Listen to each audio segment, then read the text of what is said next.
So the Bleacher Report comes out. One mistake every NFL team must avoid making in the 2022 draft. For the Browns, don't double down on wide receiver need. Even if they make a strong push for top target in free agency, it won't be enough. They should dedicate the 13th pick in a later selection to the position to revamp it. What once looked good on paper never came to fruition.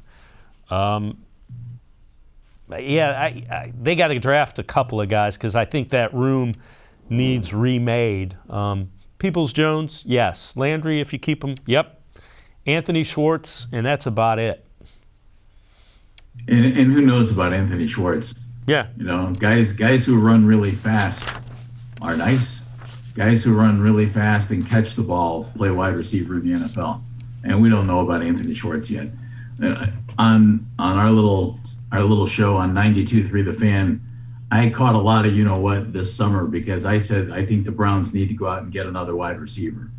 And everybody said, oh, no, you've got Odell and you have Jarvis and Rashard Higgins. And it just looked weak to me. And then you lost Odell, and I say lost because he was lost, and they got rid of him. And that's fine. And I forget how, whatever, he wasn't here. Then it was just glaring how badly this team needed a wide receiver. So I think you better double down on wide receiver. You either sign 2 free agents and draft a guy high, or you draft a guy high, draft another guy relatively high, and sign a free agent. You better, I think, put real assets into 3 wide receivers. And that doesn't mean you draft a guy in the 5th or 6th or 7th round and keep your fingers crossed. Although that can happen.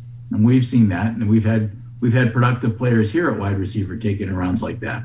Brian Brennan, Reggie Langhorne, they were really good when they were here. Perfect team wide receivers. They did a really nice job. And along with Webster Slaughter. So though you can find those guys, great.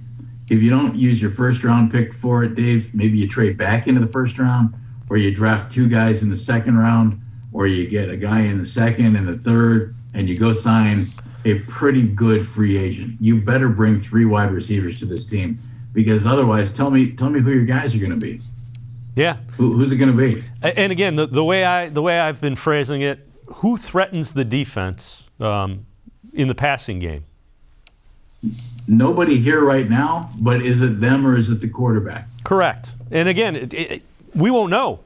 We won't know Right. that. And that's the worst part of it. I don't know that the Browns have a complete handle on that, which is kind of scary. I hope they do. They better know more than we do about it, or they're in trouble. Well, if Baker can play at the level we've seen him play before, I call them the Magnificent 8, only because I can't think of anything better to call them. The 8 games when Freddie Kitchens was the offensive coordinator under Greg Williams, Baker was really good. I mean, he was really good, and he was really young. And you just thought, well, this thing's going to fly, and then it hasn't. And that, and last year in not this just concluded season, but the playoff season, he played really well. And he was tough. And if that Baker shows up all the time, you don't have any quarterback questions. He's good enough. And if the Baker who shows up last year shows up again, there's a big problem. And so he has to play at the level that he has shown everybody he can play at. It's not to bash the guy, Dave. The guy has shown he can play quarterback at a really high level in the NFL.